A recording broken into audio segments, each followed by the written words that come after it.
Hello students, welcome back to my channel. Aim for PRT and TGT KVS super TET की polity जो तैयार कर रहे थे हम लोग, उसका आज ये आखिरी चैप्टर है।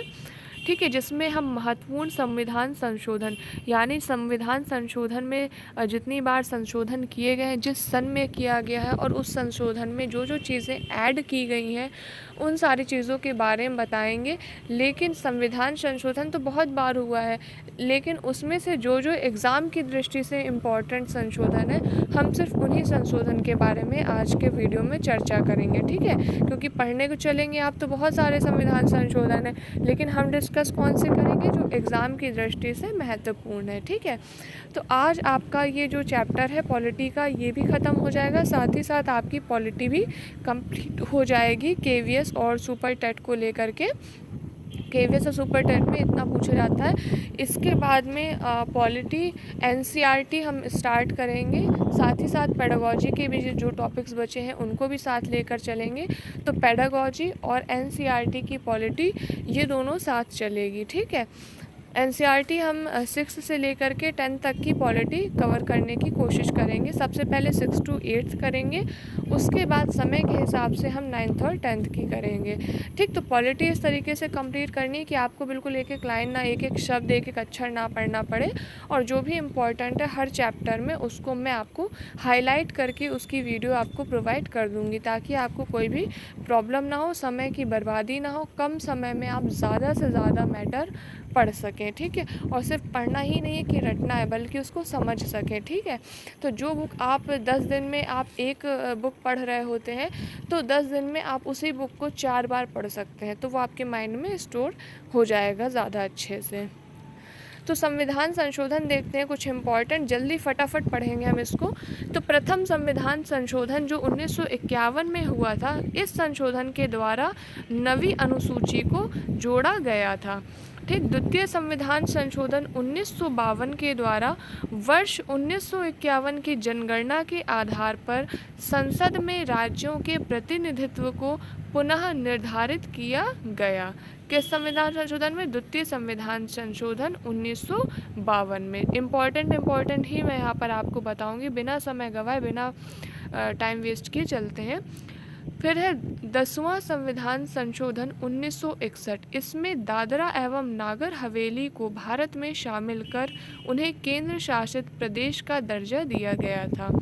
फिर 21वां संविधान संशोधन जो 1967 में हुआ था, इसमें संविधान की 8वीं अनुसूची में हिंदी भाषा को 15वीं भाषा के रूप में शामिल किया गया।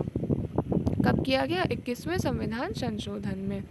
31वें यानी कि 31st संविधान संशोधन 1973 में लोकसभा सदस्यों की संख्या को 525 से बढ़ाकर 545 कर दिया गया। फिर 35वें संविधान संशोधन 1974 में सिक्किम को सहायक के रूप में भारत में शामिल किया गया। 36वें संविधान संशोधन 1975 में सिक्किम को पूर्ण राज्य का दर्जा प्रदान किया गया, और 41वें संविधान संशोधन 1976 में लोक सेवा आयोगों के अध्यक्ष तथा सदस्यों की सेवानिवृत्ति की जो आयु है उसको 60 वर्ष से बढ़ा दिया गया और 62 वर्ष कर दिया गया। किस संविधान संशोधन में? 41वें संविधान संशोधन में। फिर इसके बाद नेक्स्ट 42वां संविधान संशोधन इम्पॉर्टेंट है 1976 में। इसमें संविधान की उद्देशिका यानी प्रस्तावना में 3 शब्दों को जोड़ा गया। मोस्ट इम्पॉर्टेंट, पंथनिरपेक्ष, समाजवादी और अखंडता शब्दों को जोड़ा गया। उद्योगों के प्रबंधन में कर्मकारों की भागीदारी अनुच्छेद 43 का, साथ ही साथ पर्यावरण की रक्षा और सुधार एवं वन व वन्य जीव की सुरक्षा अनुच्छेद 48 का, ये सब 42वें संविधान संशोधन के अंतर्गत जो है ऐड किए गए। साथ ही साथ भाग 4 का में अनुच्छेद 51 का जोड़कर नागरिकों के 10 मूल कर्तव्यों का उल्लेख किया गया। विधानसभा और लोकसभा के कार्यकाल को 5 वर्ष से बढ़ाकर 6 वर्ष कर दिया गया, और अनुच्छेद 356 के अंतर्गत आपात उद्घोषणा की अवधि 6 महीने से बढ़ाकर 1 साल कर दी गई। कब की गई? 42वें संविधान संशोधन के द्वारा, ठीक है। और ये 42वां संविधान संशोधन कब हुआ था?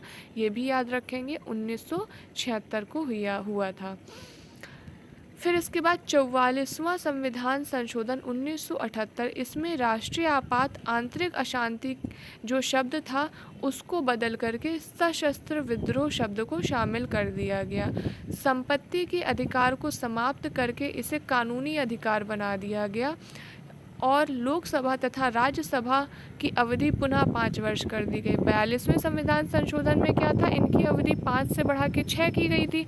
और लेकिन 44वें संविधान संशोधन में क्या हुआ कि 6 से फिर से दोबारा वापस 5 वर्ष कर दी गई, ठीक। तो यहाँ पर आपको कंफ्यूज नहीं होना है, ठीक। 42वें संविधान संशोधन में 6 वर्ष कर दी गई थी, लेकिन 44वें में फिर से दोबारा 5 वर्ष कर दिया गया था। तो यहाँ पे बिल्कुल भी कंफ्यूज नहीं होंगे 42वें और 44वें संविधान संशोधन में, ठीक। और यहाँ पर एक चीज़ और याद रखेंगे, ये जो संपत्ति का अधिकार है वो अब किस में आता है? कानूनी अधिकार में आता है, ठीक है। इसे विधिक अधिकार का दर्जा दिया गया। फिर नेक्स्ट आ जाते हैं 52वां जो संविधान संशोधन 1985 में हुआ, दल बदल को रोकने के लिए कानून बनाया गया। 55वें संविधान संशोधन 1986 द्वारा अरुणाचल प्रदेश को भारत के पूर्ण राज्य का दर्जा दिया गया। 61वें संविधान संशोधन 1989 द्वारा मतदान करने की आयु 21 वर्ष से घटा के 18 वर्ष कर दी गई। फिर 69वें संविधान संशोधन 1991 में दिल्ली को विशेष दर्जा प्रदान किया गया और उसका नाम राष्ट्रीय राजधानी क्षेत्र दिल्ली NCR रखा गया, यानी कि नेशनल कैपिटल रीजन, ठीक। 71वें संविधान संशोधन 1992 में संविधान की 8वीं अनुसूची में 3 और भाषाओं को सम्मिलित किया गया। कौन कौन सी वो भाषाएं? कोंकणी, मणिपुरी और नेपाली, ये 3 भाषाएं सम्मिलित की गई 71वें संविधान संशोधन द्वारा। फिर इसके बाद नेक्स्ट है 73वां संविधान संशोधन 1992, इसमें पंचायती राज की स्थापना का प्रावधान किया गया। 74वें संविधान संशोधन 1992 में नगरीय स्थानीय शासन को संवैधानिक संरक्षण प्रदान किया गया। 86वां संविधान संशोधन 2002 में 6 से 14 वर्ष तक के बच्चों के लिए अनिवार्य और निःशुल्क शिक्षा को मौलिक अधिकार के रूप में मान्यता देने की व्यवस्था की गई।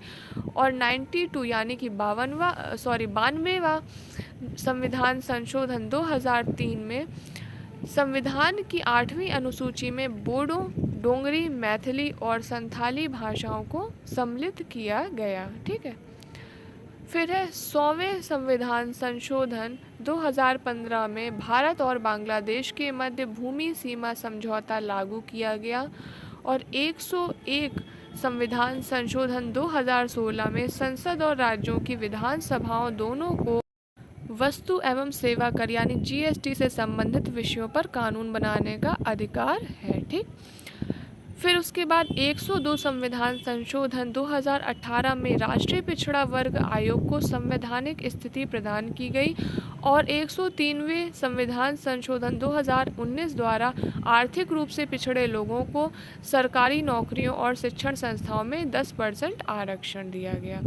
104वें संविधान संशोधन 2019 द्वारा लोकसभा और विधानसभा में अनुसूचित जाति जनजाति का आरक्षण 10 वर्ष बढ़ाया गया तथा आंग्ल भारतीय के नॉमिनेशन को समाप्त कर दिया गया। आंग्ल भारतीय यानी कि एंग्लो इंडियन, ठीक है। तो ये जितने भी महत्वपूर्ण संविधान संशोधन हैं 2019 तक के, वो हमने कवर कर लिए हैं।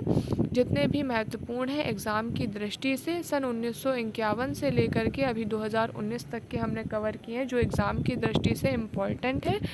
तो आप इसको पढ़ सकते हैं। कोई भी कन्फ्यूजन हो तो कमेंट करके पूछ सकते हैं। इसके साथ ही KVS और सुपर टेट के लिए पॉलिटी में जितना भी इम्पॉर्टेंट था वो हमने आज कवर कर लिया है, ठीक। इतना कवर हो गया है। अब इसके बाद में हम पेडागोजी और NCERT की पॉलिटी, इन 2 पर फोकस करेंगे, ठीक। तैयारी देखिए फालतू में करना, बहुत एक्सेस में करना या बहुत ऐसी चीज़ें पढ़ना जो किसी काम की नहीं, आउट ऑफ सिलेबस हैं, या फिर जल्दी जल्दी पढ़ लेना कि बस एक एक लाइन पढ़ रहे हैं, एक एक वर्ड एक वर्ड पढ़ लिया, 1 वर्ड में पढ़ लिया, तो दोनों ही बेकार है। ठीक है, तैयारी ठोस करिए, सिलेबस में जो है उसको तैयार करिए, सिलेबस कंप्लीट हो जाए तो फिर बाद में और भी आप तैयारी करते रहिए। तो ऑल द वेरी बेस्ट आप जिस भी एग्ज़ाम की तैयारी कर रहे हो। Thanks for watching.